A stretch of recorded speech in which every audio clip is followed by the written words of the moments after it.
Hello दोस्तों, स्वागत है आज का इस वीडियो में। आज का वीडियो बहुत ही इंपॉर्टेंट होने वाला है, एग्जाम बेसिस से तो very very very very important होने वाला है, क्योंकि आज के इस वीडियो में आपको बताने वाला हूं एसएससी मैथ का क्वेश्चन आंसर, वीवीआई सब क्वेश्चन आंसर बताने वाला हूं दोस्तों।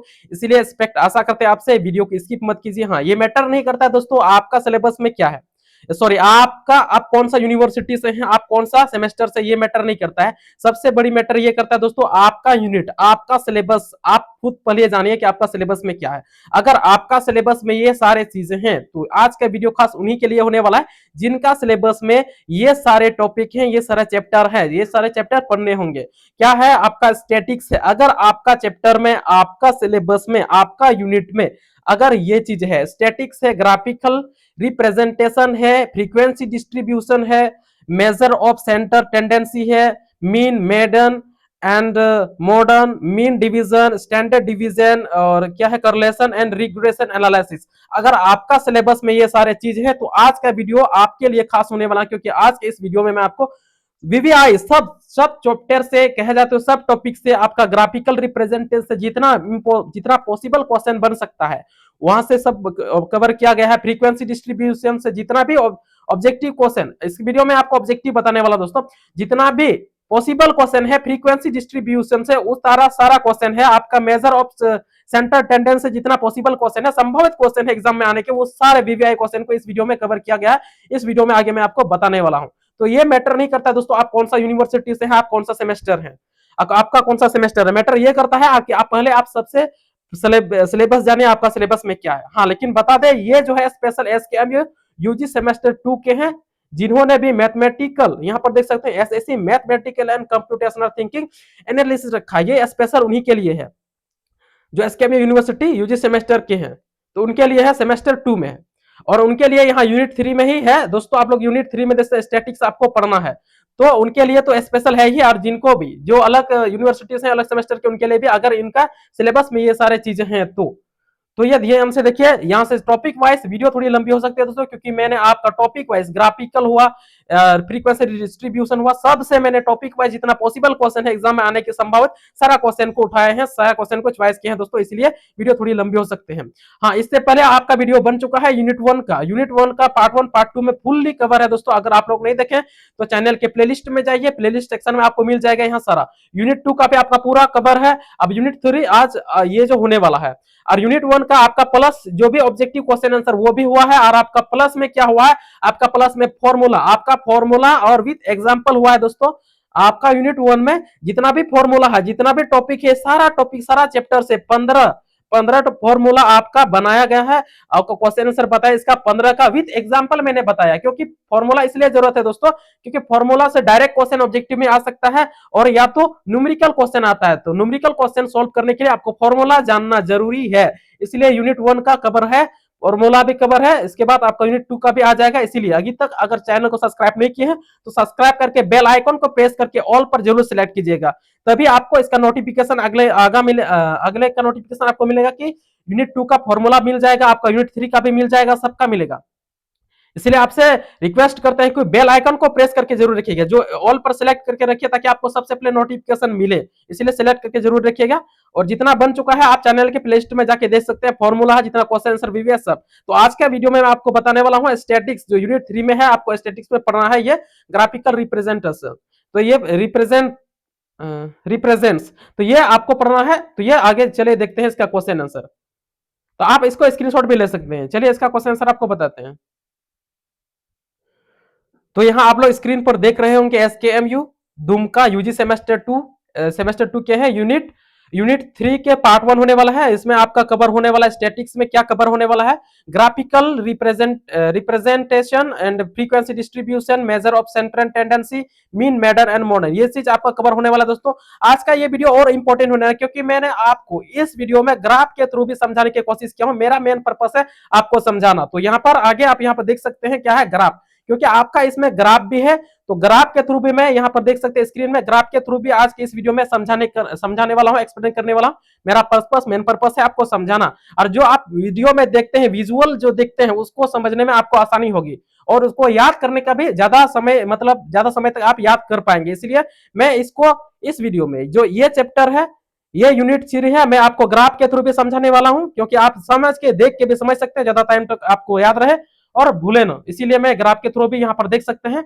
ग्राफ के थ्रू मैं एक्सप्लेन करने वाला हूं। इसलिए आज का वीडियो बहुत ही खास होने वाला है, इसलिए स्किप मत कीजिए, नहीं तो फिर आप ही को प्रॉब्लम होगा, क्योंकि आप पूरी तरीके से समझ नहीं पाएंगे। और यहाँ ये चैप्टर जो इंपॉर्टेंट है एग्जाम बेसिस से, आपको यहाँ से क्वेश्चन देखने को मिलेगा, इसलिए यहाँ पर ग्राफ के थ्रू भी मैं एक्सप्लेन करने की कोशिश करूंगा, समझाने की कोशिश करूंगा। मेरा मेन इंटेंशन, मेरा मेन पर्पस ये है दोस्तों, आपको समझाना, तो इसीलिए ग्राफ भी बना के यहाँ लाए हैं दोस्तों।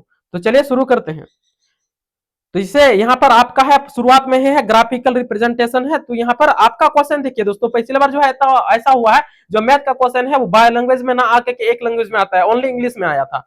तो आपको दिक्कत ना हो इसलिए मैं क्वेश्चन और आंसर बाय लैंग्वेज में लेकर आया हूं। हो सकता है बाय चांस अगर एसकेएमयू क्या करता है, बाय लैंग्वेज एक ही लैंग्वेज में दे दे इंग्लिश में, ताकि आपको दिक्कत ना हो, इसलिए बाय लैंग्वेज क्वेश्चन आंसर बताने वाला हूं।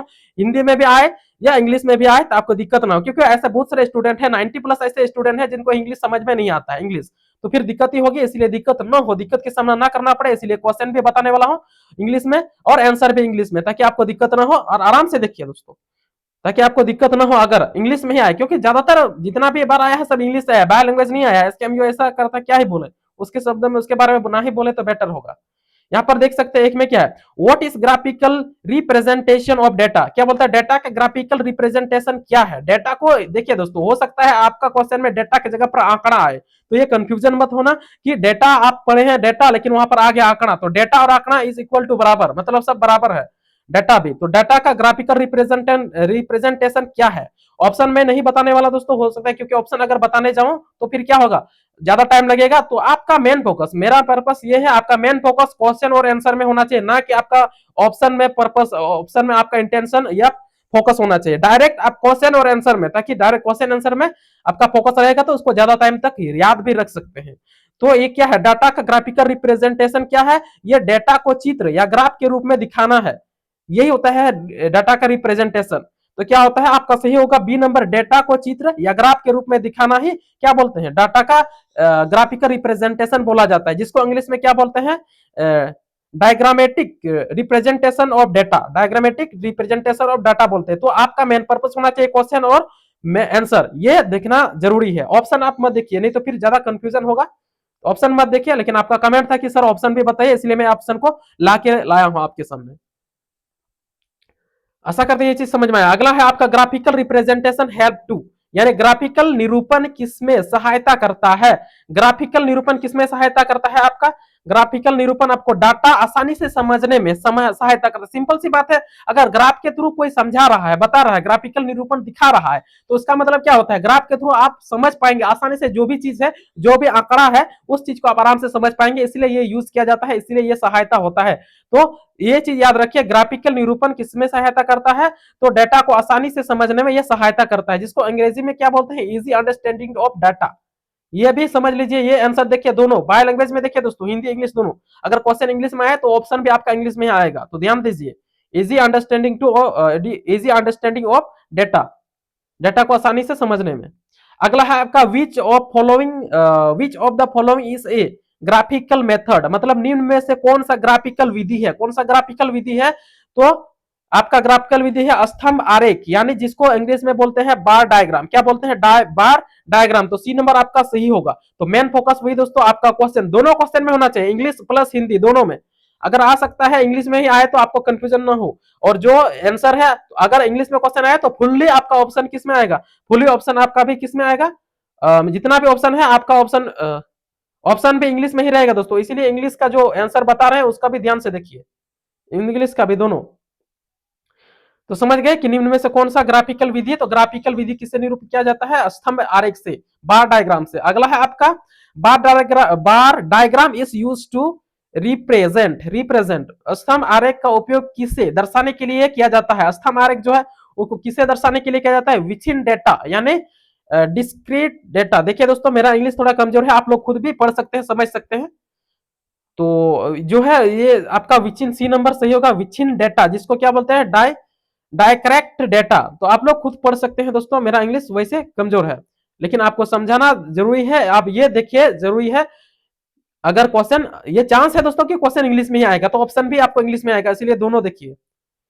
अगला है आपका इन ए बायग्राम diagram bar diagram bars are, स्तंभ आरेख में स्तंभ होते हैं, स्तंभ आरेख में कितना स्तंभ होते हैं वो देखिए, स्तंभ आरेख में होते हैं या कैसे होते हैं स्तंभ आरेख में, स्तंभ कैसे एक दूसरे से अलग, यानी क्या होता है सेपरेटेड फ्रॉम ईच अदर, स्तंभ आरेख में जो डायग्राम है आरेख है वो क्या एक दूसरे से अलग होते हैं, क्या होते हैं एक दूसरे से अलग होते हैं। तो आपका मेन फोकस, हाँ दोस्तों ये आप साथ साथ में स्क्रीनशॉट लीजिए, आप स्क्रीनशॉट लेके भी इसको याद कर सकते हैं। अगले जो आगे मैं आपको इसका पासवर्ड भी बताने वाला हूँ, पीडीएफ आपको मिल जाएगा, कहाँ मिलेगा ये भी बताने वाला हूँ, लेकिन इस पीडीएफ में आपका पासवर्ड रहेगा, जब तक आप इस पासवर्ड को एंटर नहीं करेंगे तो फिर आप इसको डाउनलोड करके भी एक्सेस नहीं कर पाएंगे, नहीं देख पाएंगे। इसलिए आशा करते हैं वीडियो को स्किप मत कीजिए, हो सकता है मैं जहां पासवर्ड बताने वाला हूं वही आप स्किप कर दे तो फिर आपको दिक्कत प्रॉब्लम की सामना करने पड़ेगी, इसलिए आप स्किप मत कीजिए।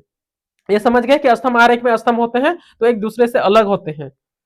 अगला है आपका हाइट ऑफ बार रिप्रेजेंट, समझे स्तंभ की ऊंचाई क्या दर्शाती है, स्तंभ की ऊंचाई क्या दर्शाती है, तो स्तंभ की ऊंचाई आपका फ्रीक्वेंसी आवर्ती दर्शाती है, आपका बी नंबर से होगा फ्रीक्वेंसी, इस चीज को याद रखिए। इसलिए बार बार बोल रहा हूं हिंदी और इंग्लिश क्वेश्चन, क्वेश्चन भी हिंदी इंग्लिश दोनों देखिए और आंसर भी हिंदी इंग्लिश दोनों देखिए। फ्रीक्वेंसी जो स्तंभ की ऊंचाई है, स्तंभ की ऊंचाई क्या दर्शाती है, वो फ्रीक्वेंसी, फ्रीक्वेंसी आवर्ती दर्शाती है। अगला है आपका pie chart is also known as, यानी पाई चार्ट जो है, पाई चार्ट को किस नाम से जाना जाता है, पाई चार्ट को वृत्त आरेख, पाई चार्ट को किस नाम से जाना जाता है, वृत्त आरेख से जाना जाता है, जिसको इंग्लिश में बोलते हैं सर्कल डायग्राम। क्या बोलते हैं, सर्कल डायग्राम, इसको बोलते हैं सर्कल डायग्राम। तो इस चीज को ध्यान रखिए, आपका सही क्या होगा बी नंबर, पाई चार्ट को वृत्त आरेख से भी जाना जाता है, सर्कल डायग्राम से भी। आपका अगला है pie chart represents data in the form of, मतलब वृत्त आरेख डेटा को किस रूप में दर्शाता है, तो यहां देखिए डेटा जो किस रूप में दर्शाता है, ये जो है आपका आरेख, ये चीज देखिए ये है आपका वृत्त आरेख, क्या है सर्कल डायग्राम, ये चीज है सर्कल डायग्राम। तो इस चीज को समझिए, ये ग्राफ के थ्रू मैं समझाने वाला हूं। यहाँ देखिए क्या बोला है, वृत्त आरेख डेटा को किस रूप में दर्शाता है, तो वृत्त के खंड, सेक्टर ऑफ सर्कल, सेक्टर क्या बोलता है, सेक्टर्स ऑफ खंड, सेक्टर ऑफ सर्कल्स के रूप में दर्शाता है। इस चीज को समझिए, वृत्त आरेख डेटा को किस रूप में, वृत्त खंड के रूप में दिखाता है। वृत्त खंड किसको बोला जाए, आप लोग 10th क्लास में भी मैथ में पढ़े होंगे वृत्त खंड, ये जो है यहाँ से ये पार्ट पूरा आपका ये क्या है वृत्त है, गोल क्या है वृत्त है, लेकिन ये जो अलग अलग रंग है अलग अलग कलर से है इसको बोलते हैं वृत्त खंड, इसको बोलते हैं वृत्त खंड। ये जो है अलग अलग कलर में अलग अलग पार्ट जो कलर किया गया है ना, इस अलग अलग कलर पार्ट को ही क्या बोलते हैं वृत्त खंड बोलते हैं। तो इसके थ्रू क्या दर्शाया जाता है, वृत्त आरेख का डेटा यानी आंकड़ा दर्शाया जाता है। तो ये समझिए दोस्तों, डेटा की जगह हो सकता है आपका आंकड़ा आए, तो इस तरह समझाया जाता है। यहाँ पर देख सकते हैं इस थ्रू, यहाँ जो आंकड़ा है वृत्त खंड के थ्रू समझाया जाता है, बताया जाता है, दर्शाया जाता है, समझिए। इसी को बोलते हैं पाई चार्ट या वृत्त आरेख। अगला है total angle of pie chart इस, वृत्त आरेख का कुल एंगल कितना होता है, तो आप यहां समझिए वृत्त एंगल का, वृत्त का जो है कुल एंगल कितना होगा टोटल एंगल, तो ये जो है पूरा गोल है तो ये 360 डिग्री का होगा। कितना होगा दोस्तों 360 डिग्री, जो गोल है तो वो वृत्त है तो 360 डिग्री का एंगल होता है। इस चीज को याद रखिए, यह वही बात है यहाँ पर जो डायग्राम में आपको दिखा दिया कि वृत्त 360 डिग्री का होता है। तो सही उत्तर आपका क्या होगा डी नंबर। अगला है 10 में आपका क्या है, पाई chart is best used for showing, मतलब वृत्त आरेख सबसे उपयुक्त होता है दिखाने के लिए, किस चीज को दिखाने के लिए सबसे उपयुक्त होता है, तो पूर्ण के भागों की तुलना, इसको दिखाने के लिए, मतलब comparison of parts to whole, comparison जितना भी है, जितना पार्ट है उसको, जो पूरा भाग है उसको भाग भाग में दिखाने के लिए ज्यादा उपयोग होता है। जैसे कि यहाँ बता दे, यहाँ पर डायग्राम में देखिए जितना पार्ट है ये जितना अलग है सब टोटल है उसको अलग अलग ये बताया, इतना स्पोर्ट्स है, इतना स्टडिंग है, इतना उधर है, इतना सोशल मीडिया, इसके थ्रू पार्ट पार्ट के थ्रू दिखाया जाता है। वही बात बोल रहा है यहाँ पर भी, यहाँ पर जो है वही बात बोल रहा है कि इसमें जो है ना वित्त खंड खंड के रूप में दिखाया जाता है, पूर्ण के भागों की तुलना, जो पूर्ण भाग है उसको तुलना करके दिखाया जाता है, comparison of parts to whole. तो आप साथ में इसको स्क्रीनशॉट भी ले सकते हैं। अगला है आपका histogram is use to represent, histogram का उपयोग किसे दर्शाने के लिए किया जाता है, हिस्टोग्राम को दर्शाने के लिए किसे, सतत आवर्ती वितरण को दर्शाने के लिए किया जाता है। आपका मेन फोकस दोस्तों, आपका मेन फोकस क्वेश्चन और आंसर में होना चाहिए, ना कि ऑब्जेक्टिव उसका ऑप्शन में। तो आपका क्या होगा, हिस्टोग्राम उपयोग को दर्शाने के लिए क्या जाता है, तो सतत आवर्ती, जिसको इंग्लिश में बोलते हैं कंटिन्यूअस फ्रीक्वेंसी डिस्ट्रीब्यूशन, क्या है कंटिन्यूअस फ्रीक्वेंसी डिस्ट्रीब्यूशन है, इसका उपयोग किया जाता है। अगला है इन ए हिस्टोग्राम रेक्टेंगल्स आर, हिस्टोग्राम में आयत होते हैं, हिस्टोग्राम में आयत होते हैं, क्या होते हैं अलग अलग होते हैं, आपस में जुड़े होते हैं, सी वृत्ताकार होते हैं, डी असमान चौड़ाई के होते हैं, तो आपस में जुड़े होते हैं दोस्तों। आपको यहाँ पर ग्राफ के थ्रू पे दिखाने की कोशिश करूंगा। यहाँ देखिए जो है हिस्टोरीग्राम, इसी को कहा जाता है हिस्टोरीग्राम जो है ना, हिस्टोरीग्राम इसको है, इसी को कहा जाता है हिस्टोरीग्राम, इंग्लिश में कहा जाता है हिस्टोरीग्राम। तो ये जो आयत यहाँ पर आप लोग देख पा रहे हैं, ये जो आयत बना हुआ है, देखिए दोस्तों मोबाइल में बताना इतना इजी नहीं है दोस्तों। यहाँ पर देखिए मैं समझाने की कोशिश किया हूँ। ये जो आप लोग को दिख रहा है ना आयत टाइप का, इस तरह सॉरी इस तरह टाइप का जो आयत टाइप का है, ये आयत टाइप का है ना, ये एक दूसरे से क्या हुआ है, सटा हुआ है। क्या है, एक दूसरे से सब सटा हुआ है। तो वही बात पूछ रहा है, वही बात यहाँ पूछ रहा है। क्या हिस्टोग्राम में आयत होते हैं तो कैसा होता है, एक दूसरे से सटा होता है, आपस में जुड़े होते हैं। यहाँ पर देखिए आपस में क्या है, जुड़े होते हैं। तो यहाँ पर वही आंसर है, आपस में जुड़े होते हैं, टचिंग ईच अदर, यानी आपस में जुड़े होते हैं। यहाँ पर ग्राफ के थ्रू आप समझिए, देख के भी समझिए कि हिस्टोग्राम में जो आयत है, रेक्टेंगल है, वो एक दूसरे से आपस में जुड़े रहते हैं। आशा करते हैं ये चीज समझ में आया होगा, इसीलिए ग्राफ के थ्रू भी मैं समझाने की कोशिश किया हूँ, ताकि आपको विजुअल जो देखेंगे उसको ज्यादा टाइम तक आपको याद रहेगा। अगला है width of rectangle, width of rectangle इस डायग्राम रिप्रेजेंट, क्या बोलता है, हिस्टोग्राम में आयत की चौड़ाई क्या दर्शाते हैं, हिस्टोग्राम में आयत की चौड़ाई क्या दिखता है, वर्ग अंतराल। कौन सा चीज है, देखो आप यहाँ पर डायग्राम में दिखाने की कोशिश करता हूँ। यहाँ इस चौड़ाई को बोलता है, ये जो है आयत का जो है इस चौड़ाई को क्या दिखाता है, वर्ग अंतराल को दिखाया जाता है। जैसे यहाँ पर है दोस्तों, थोड़ा सा जूम करके भी मैं आपको एक्सप्लेन करने की कोशिश करूंगा, समझिए बात को। मेरे कहने का मतलब है आपको समझाना। तो यहाँ पर यहाँ से जितना दूरी है, यहाँ पर ये जो है 0 से 20, 20 से 40, 40 41 से 60 और 61 से 80, 80 से 100, ये हुआ आपका वर्ग अंतराल। क्या हुआ, वर्ग अंतराल। ये जो चौड़ाई है, ये आयत का क्या हुआ, चौड़ाई। तो आयत का चौड़ाई जो है वो क्या दिखाता है आपको, क्या दर्शाता है, वर्ग अंतराल दिखाता है आपको, वर्ग अंतराल बताता है। तो इसी चीज को ये वर्ग अंतराल कहा जाता है। तो आप लोग समझ गए होंगे डायग्राम के थ्रू भी कि हिस्टोग्राम में जो आयत है, रेक्टेंगल है, उसका चौड़ाई विड्थ जो क्या दर्शाता है, वो दर्शाता है आपका वर्ग अंतराल, यानी क्लास इंटरवल दिखाता है या दर्शाता है।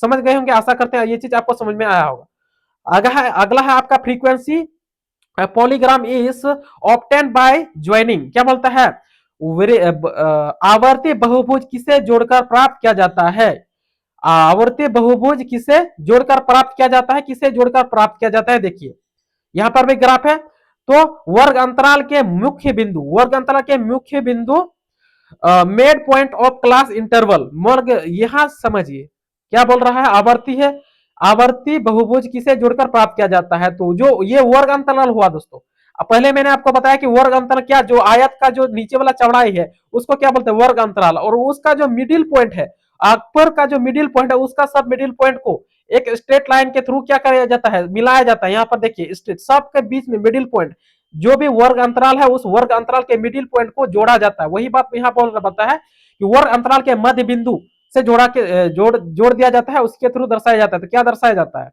आपका, ये चीज दर्शाया जाता है आवर्ती बहुभुज में, ये जोड़कर दर्शाया जाता है आवर्ती बहुभुज। इस चीज को समझिए, आप लोग स्क्रीनशॉट पे लीजिए, समझाना मेरा मेन पर्पस है आपको। ये जो दर्शाया जाता है वर्ग अंतराल के मुख्य बिंदु से दर्शाया जाता है। सी उत्तर आपका सही होगा, मिडिल पॉइंट जो आयत का है।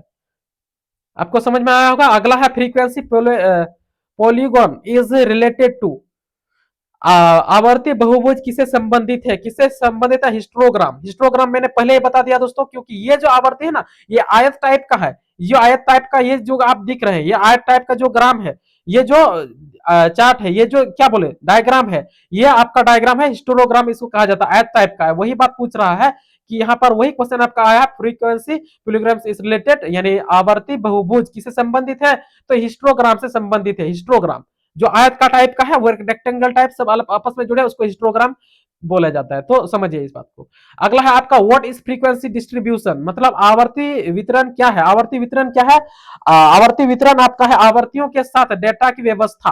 क्या है, आवर्तियों के साथ डेटा की व्यवस्था को क्या बोलते हैं, आवर्ती का वितरण, जिसको अंग्रेजी में क्या बोलते हैं, अरेंजमेंट ऑफ, अरेंजमेंट, वही बोले दोस्तों, मेरा इंग्लिश थोड़ा कमजोर है, आप लोग खुद भी पढ़ सकते हैं। Arrangement of data showing frequency, ये है।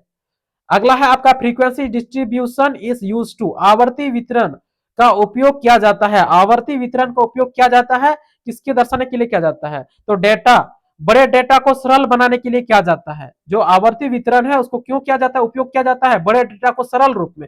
सिंपल सी बात है, बहुत बड़ा आंकड़ा है, बहुत बड़ा नंबर है, तो उसको सरल बनाने के लिए एक डेटा बनाया जाता है, एक आंकड़ा बनाया जाता है। आंकड़ा के थ्रू, चार्ट के थ्रू या हिस्टोग्राम ग्राम के थ्रू जो भी डायग्राम है उसके थ्रू दिखाया जाता है, समझाया जाता है कि आसानी में समझ हो और छोटा जगह में सब आ जाए, इसीलिए ये यूज किया जाता है। बड़े डेटा को सरल रूप में दिखाने के लिए, बनाने के लिए यूज किया जाता है ये चीज। आप इस चीज को समझिए, आवर्ती वितरण इसके लिए उपयोग किया जाता है, जिसको इंग्लिश में क्या बोलते हैं, simplify large data, simplify large data. अगला है आपका frequency is donated by which letter, आवर्ती को किस अक्षर से दर्शाया जाता है, आवर्ती को किस अक्षर से दर्शाया जाता है, आवर्ती का इंग्लिश मतलब क्या होता है, फ्रीक्वेंसी, तो फ्रीक्वेंसी का फर्स्ट लेटर क्या है, एफ, तो फ्रीक्वेंसी एफ से दर्शाया जाता है आवर्ती को, इस चीज को समझिए। अगला है आपका विचिन आवर्ती, विचिन आवर्ती में क्या है आपका, direct frequency distribution deals with, विचिन आवर्ती वितरण किससे संबंधित होता है, विचिन फ्रीक्वेंसी डिस्ट्रीब्यूशन किससे संबंधित होता है, तो केवल पूर्णांक मान से, whole number only, whole number खाली पूर्णांक नंबर से क्या होता है, केवल पूर्णांक मान से ये संबंधित होता है, विचिन आवर्ती विवरण, इस चीज को आप साथ में स्क्रीनशॉट भी ले सकते हैं दोस्तों। अगला है आपका which of the following is an example of discrete data, निम्न में से कौन सा विच्छिन्न डेटा का उदाहरण है, वही बात बोले दोस्तों, डेटा को आपका हो सकता है क्वेश्चन में आंकड़ा मिले तो कंफ्यूज ना होना, डेटा आंकड़ा वही बात है, तो किससे संबंधित है, क्या बोल रहा है, क्या बोल रहा है, निम्न में से कौन सा विच्छिन्न डेटा का उदाहरण है, उदाहरण एग्जाम्पल पूछ रहा है, कौन सा, आप चीज को समझिए, कक्षा में छात्रों की संख्या, यह विच्छिन्न डेटा का क्या है, उदाहरण है, सी नंबर आपका सही होगा। किसको इंग्लिश में क्या बोलते हैं, number of student in a class. अगला है आपका, अगला अगला है आपका इन डिसकरेक्ट, आप पढ़ लीजिए दोस्तों, इंग्लिश मेरा कमजोर है। In discrete frequency distribution data is presented as, विच्छिन्न आवर्ती वितरण में डाटा किस रूप में दिया जाता है, किस रूप में दिया जाता है, तो व्यक्तिगत मान आवर्ती के साथ, व्यक्तिगत मान आवर्ती के साथ, आपका बी नंबर से होगा, व्यक्तिगत मान आवर्ती के साथ दिखाया जाता है, जिसको क्या बोलते हैं, individual values with frequency, individual values with frequency English में। तो मेन पर्पस आपका क्वेश्चन इंग्लिश हिंदी दोनों होना चाहिए और आंसर होना चाहिए, ना कि आपका ये ऑप्शन, ना फिर कंफ्यूज, मेन फोकस इस क्वेश्चन आंसर में ही होना चाहिए आपका। अगला है आपका continuous frequency distribution deals with, सतत, कंटिन्यूअस फ्रीक्वेंसी क्या बोलता है, कंटिन्यूअस सतत, सतत आवर्ती वितरण डिस्ट्रीब्यूशन, सतत आवर्ती वितरण किससे संबंधित होता है, तो किससे संबंधित होता है, सतत मान से, सिंपल सी बात है, यहाँ कंटिन्यूअस पूछ रहा है यानी सतत पूछ रहा है, तो सतत मान से, कंटिन्यूअस वैल्यू से ये संबंधित होता है, ये मेन चीज है, आराम से याद रख सकते हैं, कनेक्ट करके भी जोड़ सकते हैं, कंटिन्यूअस बोल रहा है तो कंटिन्यूअस वैल्यूज ही होगा, जिस ऑप्शन में मिलेगा टिक आउट करके आप निकल जाइए। ऑब्जेक्टिव में होगा और सेट में तो आपको कलर करना पड़ेगा, फर्स्ट ऑफ ऑल आप क्या कीजिएगा, जो जो आंसर आपको लगा सही है उसको टिक कीजिएगा, बाद में आपको कलर कर देना है। अगला है वो विच of the following is an example of continuous data, निम्न में से कौन सा सतत डेटा का उदाहरण है, तो छात्रों की ऊंचाई, सतत कंटिन्यूअस क्या बोलता है, छात्रों की ऊंचाई, हाइट ऑफ स्टूडेंट्स, ये निम्न में से कौन सा सतत डेटा का उदाहरण है, ये है, तो निम्न में से ये समझिए, ऐसा नहीं हो सकता कि मतलब यही तो आएगा, लेकिन इससे ऐसे ही रिलेटेड क्वेश्चन आएगा, मेरे कहने का मतलब इससे रिलेटेड क्वेश्चन आएगा सतत विकास से। अगला है क्या, continuous data is grouped into, सतत डेटा को किसमें समूहित किया जाता है, सतत डेटा किसमें समूहित किया जाता है, वर्ग अंतराल, किसमें, वर्ग अंतराल में समूहित किया जाता है, इस चीज को समझिए, वही बात है, वही वर्ग अंतराल में, मान लिया जाए कहा जाए तो 10 से 15 वर्ष के बच्चे के एक ग्रुप में, वहां पर देखिए जैसे कि क्या हुआ, 10 से 15 ये हुआ वर्ग अंतराल, फिर क्या बोलेगा, अगला है आपका क्या हो जाएगा, फिर अगला क्या हो जाएगा, 15 से आगे आपका यहाँ से 15 से 20, 5 कर 15 से 20 होगा, फिर 20 से क्या होगा आपका, 20 से 25 होगा, इसी को चीज हो जाए ना, वर्ग अंतराल के थ्रू दर्शाया जाता है, ये सतत डेटा का सामूहिक रूप इससे वर्ग अंतराल के थ्रू दर्शाया जाता है, इस चीज को समझिए, वर्ग अंतराल जो आपको वहां डायग्राम में भी बताए थे। अगला है आपका क्लास इंटरवल एंड लिमिट्स, वर्ग अंतराल, what is a class interval, वर्ग अंतराल क्या है, वर्ग अंतराल क्या है, एक वर्ग में मानों की सीमा, एक वर्ग में कितना मान है उसकी सीमा है, यहां से जैसे वही बताया कि 10 से 15 के बीच, फिर 15 से 20 इनके बीच में कितना मान है वो सीमा है, तो वर्ग अंतराल क्या है, वर्ग, एक वर्ग के मानों की सीमा है, range of value in A class, ये चीज है। अगला है the lower limit of A class in curled, किस वर्ग की निचली सीमा को क्या कहते हैं, किसी वर्ग की निचली सीमा को क्या कहते हैं, तो निम्न सीमा कहते हैं, क्या कहते हैं, निम्न सीमा, वही दोस्तों है जैसे जैसे बताए 10 और 15, तो 10 और 15 में जो 10 है, 10 आपका निम्न सीमा हुआ, क्या हुआ, निम्न सीमा हुआ, और ये 15 जो हुआ आपका उच्च सीमा हुआ, निम्न सीमा उच्च सीमा, वही बात बोल रहा है कि किसी वर्ग की निचली सीमा को क्या कहते हैं, तो निम्न सीमा लोअर लिमिट कहते हैं। इसके बाद है the upper limit of A class in curled, किसी वर्ग की ऊपरी सीमा को क्या कहते हैं, तो उच्च सीमा कहा जाता है। वही बोले 10 और 15 का एग्जाम्पल जो दिए, तो आपका उच्च सीमा हुआ, निम्न सीमा व उच्च सीमा। तो उसको जो क्या ऊपर की सीमा दिखाया जाता है उसको उच्च सीमा कहते हैं, नीचे वाला को क्या निम्न सीमा कहा जाता है। अगला है class width is defined as, वर्ग चौड़ाई को परिभाषित किया जाता है, वर्ग चौड़ाई को परिभाषित किससे किया जाता है, तो आपका उच्च सीमा और निम्न सीमा, upper limit and lower limit से परिभाषित किया जाता है वर्ग की चौड़ाई, उसे परिभाषित किया जाता है। आपका बी नंबर से होगा, निम्न सीमा एंड उच्च सीमा से परिभाषित किया जाता है वर्ग की चौड़ाई को। अगला है if a class interval is 10 and 20 then class width is, क्या बोलता है 20, और यदि वर्ग अंतराल 10 20 हो, तो वर्ग अंतराल कितना बड़ा 10 और 20 हो, तो वर्ग चौड़ाई कितना होगा, तो वर्ग चौड़ाई कितना होगा, वर्ग चौड़ाई निकालने का सिंपल, जो बड़ा संख्या है उसमें से आपको छोटा नंबर को क्या करना है, घटाना है। तो यही बात बोले थे, क्या बोले थे यहाँ पर वही सूत्र है दोस्तों, इस सूत्र को भी याद रखिए, जो उच्च सीमा में से निम्न सीमा को घटाना है, उच्च सीमा में निम्न सीमा को घटाना है, तो आपका वर्ग चौड़ाई निकल जाएगा। तो वही बात यहाँ भी बोल रहा है, उच्च सीमा क्या है आपका, बड़ा संख्या उच्च सीमा हुआ पिछले वाला 20 है, और निम्न सीमा में उसको घटा देना है, उच्च सीमा निम्न सीमा घटा देना है, तो कितना आ जाएगा 10। तो आप इसके थ्रू भी निकाल सकते हैं। तो उच्च सीमा निम्न सीमा निकालने के आए तो बड़ी उच्च सीमा से, यानी बड़ा संख्या से छोटा संख्या को घटा दो, आपका क्या आ जाएगा, वर्ग अंतराल आ जाएगा, आप उसका चौड़ाई आ जाएगा, आप उसको टिक कर सकते हैं, इस तरह से निकाल लीजिएगा। अगला है ए फ्रीक्वेंसी टेबल शो, आवर्ती तालिका क्या दर्शाता है, तो आवर्ती जो तालिका है वो क्या दर्शाता है, तो डेटा आवर्ती के साथ क्या दर्शाता है, डेटा आवर्ती के साथ आवर्ती तालिका क्या दर्शाता है, डेटा आवर्ती के साथ ये दर्शाता है, तालिका ये डेटा आवर्ती के साथ दर्शाता है दोस्तों। तो क्या है आपका data with frequency, data with frequency. अगला है आपका what is central tendency, central tendency आपका मेन यूनिट में है। तो सेंट्रल टेंडेंसी क्या है, केंद्रीय प्रवृत्ति, जिसको हिंदी में कहा जाता है केंद्रीय प्रवृत्ति। तो सेंट्रल टेंडेंसी केंद्रीय प्रवृत्ति क्या है, तो डेटा का केंद्रीय मान को सेंट्रल टेंडेंसी कहा जाता है, या केंद्रीय प्रवृत्ति किसको कहा जाता है, डेटा का केंद्र मान, जो केंद्र का मान है डेटा का आंकड़ा का जो केंद्र मान है उसी को कहा जाता है मिडिल वैल्यू ऑफ डेटा। तो समझिए इस बात को।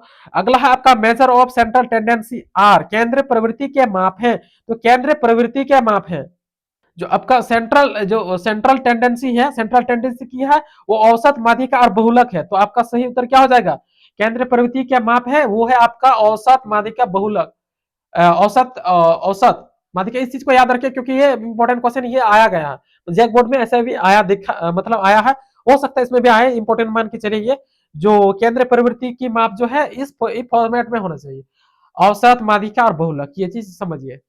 अगला है आपका वही चीज है जिसको अंग्रेजी में क्या बोलते हैं, एवरेज, मेडियन एंड मोड। अगला है अर्थमेटिक में, arithmetic mean is also called, अंक गणित औसत को और किस क्या कहते हैं, और अंक गणित औसत जो है और क्या कहते हैं उसको एवरेज कहते हैं, क्या कहते हैं एवरेज, जिसको हिंदी में औसत कहा जाता है। अगला है arithmetic mean is collected by, अंक गणित औसत की गणना किससे की जाती है, कैसे की जाती है, अंक गणित औसत की गणना कैसे की जाती है, तो प्रेक्षण का योग बाय क्या होता है, प्रेक्षणों की संख्या, प्रेक्षणों का योग बाय प्रेक्षणों की संख्या। सिंपल बात है, ये चीज क्या बोल रहा है, अंकगणित में औसत गणना कैसे की जाती है, औसत निकालना क्या है, जितना भी संख्या है दोस्तों उन सब संख्या को क्या करना है, ऐड करना है, जोड़ना है, जोड़ करके ऊपर लिखना है, जोड़ करके ऊपर लिखना है, और बटे में जितना संख्या है वन दो कितना संख्या दिया गया है उस संख्या को नीचे लेकर है और डिवाइड कर देना, बस आपका औसत आ जाएगा। समझ गया, आशा करते हैं ये चीज समझ में आ गया। क्यों औसत निकालने का सिंपल फॉर्मूला, जितना है 2 3 4 5 जितना संख्या दे उसको सबको ऐड कीजिए, टोटल जोड़िए, टोटल को ऊपर में लिखिए, और जितना संख्या है, जितना संख्या दिया गया है 4 5 जितना भी संख्या, जितना संख्या दिया है उसको नीचे लिखिए, उसको डिवाइड कर दीजिए, आपका आ जाएगा औसत। Symbol of arithmetic mean is, अंकगणित औसत का प्रतीक, अंकगणित औसत का प्रतीक है एस के ऊपर जो बार दिया जाता है, ऐसा एक्स है उसके ऊपर ये जो दिया जाता है बार, तो इसको क्या बोलते हैं, औसत से रिप्रेजेंट किया जाता है, ये औसत को रिप्रेजेंट करता है। अगला फाइंड द मीन ऑफ 2 4 6, 2 4 6 का औसत ज्ञात करें। सिंपल बात अब यहां समझाएं, थोड़ा उदाहरण के थ्रू मैं समझने की कोशिश करता हूं। यहां औसत पूछा है तो औसत का मतलब जो x है उस x का ऊपर में ये चीज होना चाहिए, वो औसत को दर्शाता है। और ये चीज मैंने क्या बोला था, जितना भी संख्या सबको जोड़िए तो 2 और 4 को जोड़े कितना हुआ, 2 4 6 हुआ, और 6 कितना हुआ 12, तो टोटल आपका कितना हुआ 12। और कितना संख्या है 1 2 3, तीन तो संख्या है तो तीन ऊपर नीचे लिखिए। तो जितना संख्या दिया है उसको जोड़ करके ऊपर लिखिए, और जितना संख्या है उसको गिनती करके नीचे लिखिए, बस वही चीज है। आप इसको डिवाइड कर दे कितना आ जाएगा 4, तो आपका सही उत्तर क्या आ जाएगा 4, इसके थ्रू निकाल लीजिएगा। तो ये ऑप्शन नहीं आएगा दोस्तों, कहने का मतलब है ये डेटा आंकड़ा नहीं नंबर आएगा, लेकिन आप इस फॉर्मूला को याद रखिए औसत निकालने का, आप इसके थ्रू निकाल सकते हैं औसत आराम से। अगला है मेडन इस डिफाइन एज, क्या बोलते हैं, माध्यिका को परिभाषित किया जाता है। माध्यिका को किससे परिभाषित किया जाता है, क्रम में रखने के बाद मध्यमान उसको परिभाषित किया जाता है। सिंपल बात है, माध्यिका को किससे परिभाषित किया जाता है। मान लिया जाए आपका कितना है, 3 है, 2 है, 1 है, समझिए उदाहरण समझ रहा हूं, ये है। तो इसको सबसे पहले आप क्या करना पड़ेगा, क्रम पर सजाना पड़ेगा आपको, चाहे तो असेंडिंग मानो तो असेंडिंग ऑर्डर में या डिसेंडिंग, बढ़ते क्रम में घटते क्रम में आपको सजाना ही पड़ेगा। तो आप इसको सजा के क्या लिखेंगे, पहले सजाइए तब आप इसका माध्यिका निकाल पाएंगे।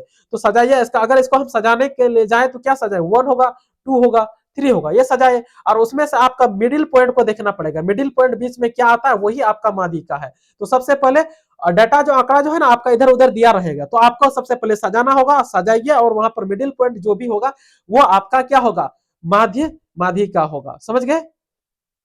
अगला है आपका median device divides that the data into, दोस्तों वही बोले, इंग्लिश मेरा कमजोर है, आप लोग खुद पढ़ सकते हैं। माध्यिका डेटा को कितने भागों में बांटता है, माध्यिका डेटा कितने भागों में बांटता है, 2 बराबर भागों में बांटता है। वही बात बोले तो बीच का अगर मान लिया जाए तो उधर भी बराबर उधर भी बराबर, तो बीच का मान लिया जाता है माध्यिका, इसीलिए 2 बराबर भागों में, एकदम बराबर भागों में बांटता है दोस्तों ये माध्यिका, ये समझिए। तो वही बात यहाँ क्वेश्चन है आपका।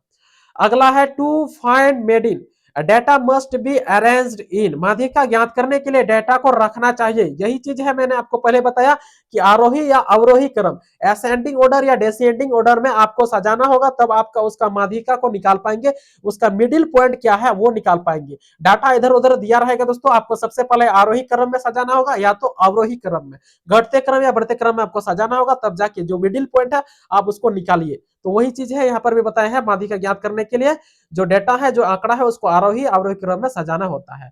अगला है फाइंड द मिडिन मेडन, तो क्या है, फाइंड 3 4 और 3 7 5 का माध्यिका ज्ञात करना है। तो वही बात बोले, इसका माध्यिका ज्ञात करना है। माध्यिका ज्ञात करने के लिए क्या बोले, जो ऑर्डर दिया गया है उस ऑर्डर को असेंडिंग डिसेंडिंग बढ़ते घटते क्रम में आपको सजाना होगा। अगर इसको बढ़ते क्रम में सजाए तो क्या होगा, 3 आएगा, 5 आएगा, 7 आएगा। तो इसका मिडिल का जो पॉइंट है क्या है, ये सबसे पहले आप सजाइए असेंडिंग या डिसेंडिंग ऑर्डर में, इसके बाद मिडिल का जो भी पॉइंट है आप उसको क्या कीजिएगा, निकाल लीजिएगा, जो है वो ही होगा आपका आंसर। यहाँ पर आंसर है, आप इस बात को समझिए। अगला है मेड इज डिफाइंड एज, बाहुल्य क्या है आपका, बहुलक को परिभाषित किया जाता है। बहुलक को किससे परिभाषित, सबसे अधिक बार आने वाले मान को बहुलक परिभाषित किया जाता है। तो सिंपल से समझिए क्या है, मोस्ट फ्रीक्वेंट वैल्यू, जितना जितना जितना आंकड़ा दिया है, डेटा दिया, उसमें से जितना बार जो संख्या आया है, जितना बार जितना अधिक बार आया, आप जो डेटा दिया है आपको उसको काउंट कीजिए, 2 ज्यादा बार आया, 3 ज्यादा बार आया, या जो भी है डाटा आंकड़ा दिया है उसमें से जो भी जितना बार आया है, अधिक बार आया है, वही आपका बहुलक आएगा। बहुत बार आने वाला संख्या को बहुलक कहते हैं। सिंपल समझिए कि बहुत बार आने वाली संख्या या बहुत बार आने वाला आंकड़ा जो है, जो चीज है बहुत बार आता है, तो हो सकता है संख्या की जगह पर आपका स्टूडेंट दे दे, कुछ भी बुक दे, पेन पेंसिल कुछ भी दे दे, तो समझिए। तो जो बहुत बार आया है, बहुत बार आने वाले संख्या को क्या कहते हैं, बहुलक कहते हैं। इस आसान भाषा में समझिए, जो बहुत बार आया बहुलक।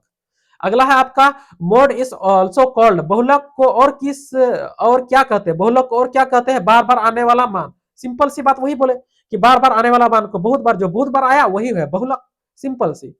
अगला है आपका फाइंड द मोड, मोड मतलब बहुलक आपको ज्ञात करना है। क्या है, इसमें से बहुलक ज्ञात करना है, 2 4 4 6 8, इसका बहुलक। वही बात बोले दोस्तों, बहुलक ज्ञात करना क्या है, जितना भी जो भी संख्या आंकड़ा डेटा दिया है उसमें से जितना जो ज्यादा बार आया है, बहुत बार आया है, तो क्या है बहुत बार, यहाँ पर 2 बार क्या आया, 4 ही आया है, जो है बहुत बार आया, मतलब इनमें से जितना भी आंकड़ा दिया उनमें से ज्यादा बार आया है क्या, 4, तो यही हुआ आपका बहुलक। इस चीज को समझिए, ये नंबर नहीं दिया होगा, वहां कुछ आपको अलग दिया होगा, लेकिन समझिए बात को, बहुलक का मतलब हुआ था जो संख्या बार बहुत बार आया, ज्यादा बार आया, वही हुआ बहुलक। अगला है which means is attached most by extreme value, कौन सा माप चरम मानों से सबसे अधिक प्रभावित होता है? चरम मानों से सबसे अधिक प्रभावित होता है तो औसत, औसत ये है जो है प्रभावित होता है, चरम मानों से क्या होता है? प्रभावित होता है। तो आप इस चीज को लीजिए जिसको इंग्लिश में एवरेज कहा जाता है। आप साथ साथ में स्क्रीनशॉट भी ले सकते हैं। अगला है आपका which mean is best of quality qualitative data. वही बोले दोस्तों, आप इंग्लिश पढ़ लीजिए खुद से। गुणात्मक डेटा के लिए सबसे अच्छा मान कौन सा है? गुणात्मक डेटा के लिए सबसे अच्छा मान क्या है? बहुलक मोड, जिसको क्या बोलते हैं? बहुलक मोड है गुणात्मक डेटा को सबसे अच्छा मान, यही है आपका मोड। बहुत जितना बार जो जहुत बार आया है। अगला है, अगला दोस्तों यही था आपका टोटल क्वेश्चन। अगला में क्या है आपका? अगला आपका पार्ट 2 होने वाला। ये दोस्तों बहुत वीडियो लंबा हो गया, तो अगला आपका पार्ट 2 होने वाला। ये पार्ट 1 था, तो पार्ट 2 में आपका अगला इसी यूनिट का यूनिट यूनिट 3 का है पार्ट 2 होने वाला है। अगला पार्ट 2 में आपका ये यूनिट में क्या क्या पढ़ना था? Mean division, standard division, correlation and regression analysis पढ़ना है आपका। यही यूनिट 3 का है, तो वो आपका यूनिट पार्ट 2 में होने वाला है। तो इसीलिए एक्सपेक्ट करते दोस्तों, अभी तक अगर आप लोग चैनल को सब्सक्राइब नहीं किए तो सब्सक्राइब करके ये कंफर्म कर लीजिए कि आप नोटिफिकेशन बेल आइकन को प्रेस करके ऑल पर सेलेक्ट कीजिए। ये कंफर्म करना जरूरी है कि आप उसको ऑल पर सेलेक्ट करके रखिए, ताकि आपका पार्ट 2 जब भी अपलोड करें यूनिट 3 का पार्ट 2 आपको मिल जाए सबसे पहले नोटिफिकेशन। इसीलिए बेल आइकन को प्रेस करके ऑल पर सिलेक्ट कीजिएगा ताकि नोटिफिकेशन मिले। और इसका जो यूनिट 3 का फॉर्मूला भी आपको मिल जाएगा दोस्तों, इसीलिए सब्सक्राइब करके रखिए। जितना भी फॉर्मूला है, जैसे बहुलक माध्य निकालने का जो है जितना भी सूत्र है, इससे टोटल यूनिट से जितना सूत्र बनेगा विद एग्जांपल में आपको बताने वाला हूं, वो भी जल्द ही आ जाएगा।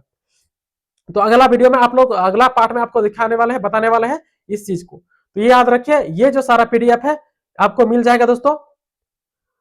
तो ये आपको कहां मिलेगा? नीचे डिस्क्रिप्शन में आपको टेलीग्राम चैनल, व्हाट्सएप चैनल का लिंक मिलेगा। नीचे डिस्क्रिप्शन में आपको क्या मिलेगा? Telegram channel. नीचे टेलीग्राम चैनल है, व्हाट्सएप चैनल है, वहां आप ज्वाइन कीजिए, वहां इसका पीडीएफ मिल जाएगा। लेकिन हाँ, वीडियो के अंदर जो पासवर्ड बोले हैं दोस्तों, आपको पासवर्ड एंट्री करना पड़ेगा। वो पासवर्ड को एंट्री कर पाएंगे तभी आप इस पीडीएफ को डाउनलोड कर पाएंगे, डाउनलोड करके एक्सेस कर पाएंगे, अदरवाइज इसको नहीं कर पाएंगे। तो वीडियो के अंदर में जो पासवर्ड मैंने आपको बताया, वो पासवर्ड आपको एंट्री करना पड़ेगा, क्योंकि बार बार मैं पासवर्ड नहीं बताने वाला हूँ। तो पीडीएफ वही मिलेगा। टेलीग्राम से व्हाट्सएप चैनल ज्वाइन कीजिए वहां। आशा करते हैं दोस्तों आपको समझ में आया होगा। जो भी समझ में नहीं आया होगा, अगर इसका फॉर्मूला एग्जांपल भी चाहिए तो आप लोग कमेंट कीजिए, कमेंट करके मैं आपको लाने की कोशिश करूंगा, समझाने की कोशिश करूंगा। आशा करते हैं आप सबको समझ में आया होगा। और हमारे दोस्तों जितना भी है दोस्त भाई के साथ आप शेयर कीजिए, ताकि उसको भी समझ में आए, आसानी हो दोस्तों। तो आशा करते हैं आज का वीडियो में इसी तरह, अगला वीडियो में इसी तरह यूनिट पार्ट 2 के साथ मिलेंगे। Thank you. जय हिंद, जय झारखंड।